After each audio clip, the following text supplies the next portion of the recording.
knowledge seekers exploring knowledge institute YouTube channel එකට ඔයගොල්ලෝ සාදරයෙන් පිළිගන්නවා. දරුවනේ අද අපි කතා කරන්න යන්නේ පළවෙනි නාගරීකරණය සම්බන්ධව.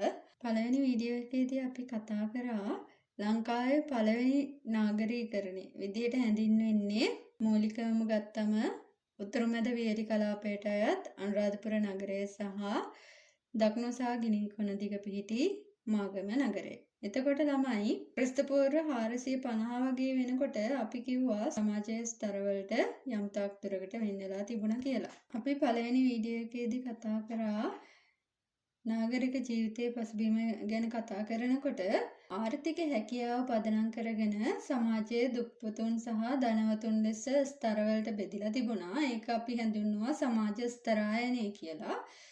එතකොට මේ ක්‍රියාවලියත් එක්ක අපි කතා කරොත් මේ පළවෙනි නාගරීකරණය සම්බන්ධව ක්‍රිස්තපූර්ව 450 වගේ වෙද්දී අපි කීවා සමාජ ස්තරවලට වෙන් වෙලා තිබුණා කියලා. මේ කාලෙදී නිෂ්පාදන අතිරික්ත හිමියන් ප්‍රභූන් විදිහට තමයි සැලකුවේ. මේ වෙන විට වියලි කලාපයේ මේ ප්‍රාදේශීය ප්‍රභූන් විශාල පිරිසක් පැතිරිලා ඉඳලා තියෙනවා. මේ ප්‍රභූන් පවුල් වශයෙන් සංවිධානය වෙලා තමයි ඉඳලා තියෙන්නේ. ඔවුන් තම තමන්ගේ පවුල් වලට අයත් කීර්ති නාමය පවත්වාගෙන යන්න විවිධාකාර වූ උපක්‍රම භාවිතා කරලා තියෙනවා. ඒකෙදී එකක් තමයි ඔවුන්ගේ බලය පෙන්වන්න විදේශ රටවලින් ආනයනය කරන ලද භාණ්ඩ පරිහරණය කිරීමට පෙළඹිලා තියෙනවා. උදාහරණ විදිහට ගත්තොත් අනුරාධපුර සහ තිස්සමහාරාමය වගේ පැරණි නගරවල කැණීම් වලදී විදේශ රටවලින් ගෙන්නන ලද මැටි භාණ්ඩ සහ පබළු වගේ දේවල් හොයාගෙන තියෙනවා. මේ හරහා අපිට පෙනී යන තවත් කරුණක් තමයි අපේ රටේ විදේශ වෙළඳාම ඒ කාලෙදිත් තිබිලා තියෙනවා කියන එක. මේ කාලේ වෙනකොට ඉන්දියන් සාගරයේ අන්තර්ජාතික වෙළඳ කටයුතු ආරම්භ වෙලා තිබිලා තියෙනවා. මේ හරහා අපේ රටට විශාල ධනයක් ගලාගෙන ඇවිත් තියෙනවා.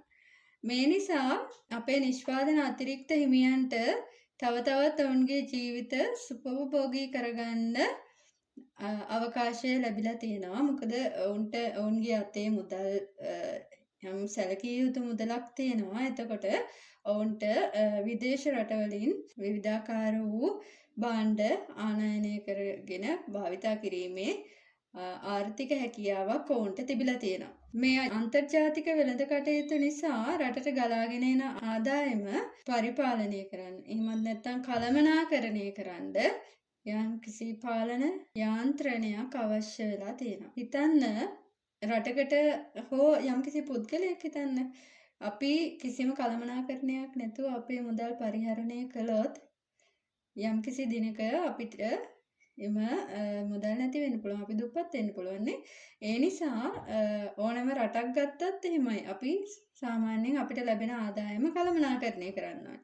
ඒ වගේ ඒ කාලෙත් අපේ රටට ගලාගෙන එන ආදායම කළමනාකරණය කරන්න පාලන යාන්ත්‍රණයක් අවශ්‍ය වෙලා තියෙනවා. මේ නිසා මේ නිෂ්පාදන අතිරික්ත හිමියන් සමාජයේ ප්‍රභූන් විදියට හඳුන්වලා තියෙනවා සහ ඔවුන්ට ඒ සමාජයේ ප්‍රභූත්වය හිමි කර ගැනීමට මේ නිසා හැකියාව ලැබිලා තියෙනවා. මේ සමගම ඔවුන් නිශ්චිත සැලසුමකට සදන් ලද ජනාවාසයන් නිර්මාණය කරනු ලබනවා. උදාහරණ විදිහට ගත්තොත් ළමයි මාර්ග, වෙළඳපළ සහ ආගමික ගොඩනැගිලි සහ සෞන්දර්යාත්මක උද්‍යාන, ආරක්ෂක ප්‍රාකාර කියන්නේ ආරක්ෂක බැමි සහ ජලාශ වලින් සැදුම්ලත් ජනාවාස මේ ප්‍රභූන්ගේ වාසස්ථාන බවට පත් වෙනවා. මෙවැනි දෙයින් සමන්විත ජනාවාසයක් නගරයක් විදිහට හඳුන්වනු ලබනවා. අපි ගත්තොත් පැරණි අනුරාධපුර නගරය පණ්ඩුකාභය රජතුමා සැලසුම් කරපු ආකාරයේ මහාවංශයේ හරි පැහැදිලිව සඳහන් කරලා තියෙනවා. අපි කතා කරා වගේ මේ කාලෙදී ගොවිතැන් වලින් නිෂ්පාදනය කරන ආහාර සහ සත්ව නිෂ්පාදන වලින් ස්වයං පෝෂණය වීමත් සිදු වෙලා තියෙනවා. ඊට අමතරව පසු කාලීනව ලෝහ කර්මාන්තය සහ වාරි තාක්ෂණය වගේ කර්මාන්තත් අපේ රටේ දියුණු වෙලා තියෙනවා. මේ නිසා වසර 1400කට ආසන්න කාලයක් අනුරාධපුරය රටේ අගනගරය බවට පත් වෙලා තිබිලා තියෙනවා. අපි අනුරාධපුර නගරය ගත්තොත් ඒක අවුරුදු 1400ක් රටේ අගනගරයේ බවට පත් වෙලා තිබිලා තියෙනවා. නමුත් ක්‍රිස්තු වර්ෂ 6 වෙනි සියවසෙන් පස්සේ ඉන්දියන් සාගරය හරහා අන්තර්ජාතික වෙළඳාම ප්‍රචලිත වෙලා තියෙනවා කියලා කියනවා. මේ ඉන්දියන් සාගරය හරහා පැවතුණු අන්තර්ජාතික වෙළඳාම අරාබි වෙළඳුන් අතරට පත් වෙනවා ක්‍රිස්තු වර්ෂ 6 වෙනි සියවසේදී. ඒ වෙද්දී ඉන්දියන් සාගරයේ වෙළඳ කටයුතු කරගෙන ගියේ ඉන්දියන් සාගරයේ බටහිර කොටසේ. නමුත් අරාබි වෙළඳුන් අග්නිදිග ආසියාව සහ දකුණු චීනය මේ සඳහා සම්බන්ධ කර ගැනීමත් එක්ක ක්‍රිස්තු වර්ෂ 9 වෙනි සියවසෙන් පස්සේ ඉන්දියන් සාගරයේ වෙළඳ කටයුතු ඉන්දියන් සාගරයේ නැගෙනහිර කොටස කේන්ද්‍ර කරගෙන අපිට කරගෙන යන්න සිද්ධ වෙනවා. ඒ සිද්ධ වුණු වෙනස නිසාම අපිට ලංකාවේ නැගෙනහිර වෙරළේ පීටලා තියෙන වරායවල් නැවත සක්‍රිය කරන්න සිද්ධ වෙනවා. ඒ හරහා මේ වරායවල් හරහා රට තුළට එන ආදායම පාලනය කරන්න වගේම ඒ ස්ථාන එහෙමත් නැත්නම් ඒ වරායවල් හරහා රට තුළට පැමිණෙන විවිධ පුද්ගලයන්ගේ රට ආරක්ෂා කරගන්න රටේ ආරක්ෂාවට ඇතිවෙන්න පුළුවන් තර්ජන වළක්ව ගන්න ඕනේ කියලා අපේ රටේ දූරදර්ශී පාලකයින් අවබෝධ කරගන්නවා. එතකොට ළමයි හිතන්න අපේ රටේ කොච්චර දූරදර්ශී පාලකයින් ඉඳලා තියෙනවද කියලා. එයාලා කොච්චර දේවල් හිතලා තියෙනවද යම්කිසි දෙයක් කරන්න කලින් නේද? එයාලා නැගෙනහිර වෙරළ අන්තර්ජාතික වෙළඳ කටයුතු සඳහා තෝරා ගන්නවත් එක්කම ඒගොල්ලෝ හිතලා තියෙනවා අපේ රට පැමිණෙන විවිධාකාර පුද්ගලයන්ගෙන් අපේ රට ආරක්ෂා කරගන්න ඕනේ වගේම අපේ රටට එන ආදායම පාලනය කරන්න ඕනේ සහ අපේ රටේ ආරක්ෂාවට ඇති වෙන්න පුළුවන් තර්ජන පිළිබඳවත් සැලකිලිමත් වෙන්න ඕනේ මේ නැගෙනහිර වෙරළේ වරායවල් නැවත සක්‍රිය කරනවත් එක්කම කියලා. ඒ සඳහා පාලකයින් තීරණය කරනවා මේ වෙරළ තීරයට වඩාත් ආසන්න නගරයක් මූලික කරගෙන තමන්ගේ පාලන කටයුතු කරගෙන යන්න.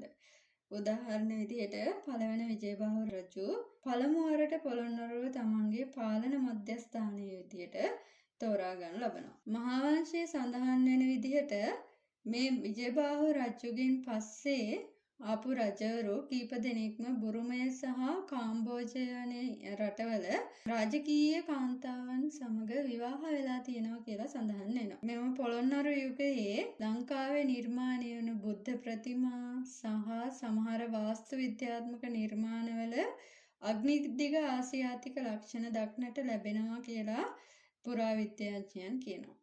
උදාහරණ විදිහට අපි ගත්තොත් ළමයි පොළොන්නරුවේ ගල් විහාරයේ තියෙන බුද්ධ ප්‍රතිමා, ඒ වගේම පොළොන්නරුවේ සත්මහල් ප්‍රාසාදය උදාහරණ විදිහට දක්වන්න පුළුවන් ඒ නිර්මාණයන්ගේ අග්නිදිග ආසියාතික ලක්ෂණ දක්නට ලැබෙනවා. ඊළඟ වීඩියෝ එකේදී අපි කතා කරමු පොළොන්නරුව බිඳ වැටීම සම්බන්ධයෙන්. මොනවද පොළොන්නරුව බිඳ වැටීමට හේතු කියන එක. Bye bye knowledge seekers.